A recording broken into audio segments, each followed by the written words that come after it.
Xiaomi কাজটা করলো কি ভাই দেখেন, মানে এত বেশি ব্যস্ততা যে 16 সিরিজকে স্কিপ করে ডিরেক্টলি 17 সিরিজে চলে আসছে এবং নাম দিছে কি 17 Pro, 17 Pro Max। মানে এই জিনিস আইফোন শোনার পরে মানে ওদের অবস্থা কি হইতে পারে যে ভাই মজা করতেছো। জাস্ট অ্যাপল তাদের 17 সিরিজ নিয়ে আসলো, এর পরপরে Xiaomi একদম সেম লুকে সেম চেহারায় স্পেশাল কিছু দিয়ে নিয়ে আসলো মার্কেটে। টোটালি ওদের এই নতুন ডিজাইনটাকে এক প্রকার এভাবে বলা যায় খেয়ে দিল।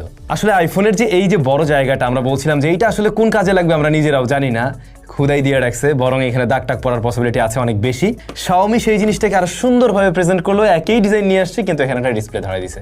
এর আগে ওদের 11 Ultra, Xiaomi 11 Ultra ওই ফোনটাতে কিন্তু একটা ডিসপ্লে দিয়েছিল যেটা ছিল একটু লম্বাটে শেপের ছোট একটা ডিসপ্লে। আমরা ওদের ব্যান্ডে যে ডিসপ্লেটা দেখছিলাম সেম সাইজের সেম একটা ডিসপ্লে দিয়ে দিয়েছিল, বাট এবারে ডিসপ্লেটা আরো বেশি ফাংশনাল, আরো বড় সড়ো। এবং আপনি যারা ফ্লিপ ফোন অলরেডি ব্যবহার করছেন তারা নিশ্চয়ই জানেন যে ফ্লিপ ফোনের রিয়ারের ডিসপ্লেটা থাকলে পরে একটা বাড়তি সুবিধা পাওয়া যায়, বিশেষ করে যখন সেলফি তোলা হয় আপনি হাই রেজুলেশনে একদম ফুল যে মেইন ক্যামেরার ফ্লেক্সিবিলিটিটাই আপনি নিতে পারছেন সেলফির ক্ষেত্রেও। তো এটা হচ্ছে গিয়ে বড় সুবিধা মূলত। এছাড়াও নোটিফিকেশন বলতে পারেন, আবার এটার সাথে একটা ওদের কেস রয়েছে যে কেসের মধ্যে আপনি গেম টেম প্লে করতে পারবেন, এরকম বেশ কিছু সুবিধা তো রয়েছে এখানে। আর এখানে আবার ওয়ালপেপার চেঞ্জ করা যায়, প্লাস সামনের ডিসপ্লের যে রিফ্রেশ রেট পিছনের ডিসপ্লেতেও সেম জিনিস দেখবেন, এমনকি এটাও LTPO প্যানেল। যাই হোক, যারা Xiaomi 17 Pro Max বা 17 সিরিজের স্মার্টফোনগুলো কেনার চিন্তা ভাবনা করছেন SMS গ্যাজেটে যোগাযোগ রাখতে পারেন, তাদের কাছে অ্যাভেলেবেল রয়েছে। বাট দুঃখিত, এইটার দাম এই মুহূর্তে আমি বলতে পারছি না, এমনকি দোকানদার সাহেব নিজেও বলতে পারলো না যে এইটার ভাই এই মুহূর্তে কারেন্ট প্রাইসটা কি রয়েছে।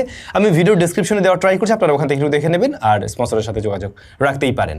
বক্সটা হচ্ছে গিয়ে এই যে এরকম বেশ লম্বাটে একটা বক্স। আপনাদের আনবক্সিং এক্সপিরিয়েন্সটা হবে এরকম, ভিতরে আপনারা স্মার্টফোন তো অবশ্যই পাবেন, সেই সাথে একটা কেস রয়েছে এবং এটাকে চার্জ করার জন্য 100 ওয়াটের একটা চার্জার আর কেবল রয়েছে, আর হচ্ছে user manual and SIM ejector tool, that's it. ফোনটা নরমালি হাতে ধরতে গেলে ওই আইফোন টাইপের একটা ফিল দেবে এবং আইফোনের সাথে যদি আমরা সাইড বাই সাইড পাশাপাশি ধরি রিয়ার প্যানেলের ডিজাইনে আমরা সিমিলারিটিস লক্ষ্য করব। এমনকি আপনারা যদি এই যে কর্নার এরিয়াগুলো, এর আগে Xiaomi ফোনের এই কর্নার এরিয়াগুলো আরেকটু স্কোয়ার শেপ আমরা দেখতাম, বাট এটা কিন্তু এখন অনেকটাই রাউন্ডেড করছে। ইভেন ওরা ডিসপ্লেতেও সেই চেঞ্জেসটা নিয়ে আসছে, প্লাস ডিসপ্লের ক্ষেত্রেও কিন্তু Xiaomi এবারে বেশ বড়সড় ইনভেস্ট করছে, বরং ডিসপ্লের ক্ষেত্রে বেশি খরচও করছে, সেটা এই ডিসপ্লেটা দেখলে আপনারা বুঝতে পারবেন। যাই হোক, যা বলছিলাম, এই ফোনটা রিয়ার প্যানেলে গ্লাস রয়েছে, এটা ফ্রস্টেড ম্যাট ফিনিশ এবং বডি ফ্রেমটা অ্যালুমিনিয়াম তৈরি, যেখানে আমরা আইফোনেও সেম এবার পেয়েছি অ্যালুমিনিয়ামে তৈরি। সো এই জায়গায় সমান বলা যেতে পারে। বাট হ্যাঁ, ব্যাক সাইডে আইফোন কোনোভাবেই এর সাথে পেরে উঠলো না। আইফোনের এই ডিজাইনটা অনেকের কাছে বদখত লাগলেও অনেকের কাছেই এর ডিজাইনটা অনেক বেশি হয়তোবা ভালো লাগতে পারে, আর এটা ফাংশনাল, অনেকটাই ফাংশনাল। বাট পরে গেলে যে জিনিসটা হতে পারে, আপনার এই ফোনটা জাস্ট স্ক্র্যাচ পড়বে, ওনার ডিসপ্লেটা ভেঙে যাবে, মানে যেতে পারে। IP68 এর রেটিং রয়েছে, ডিসপ্লেকে প্রোডাকশন করছে ড্রাগন ক্রিস্টাল গ্লাস 3। এটা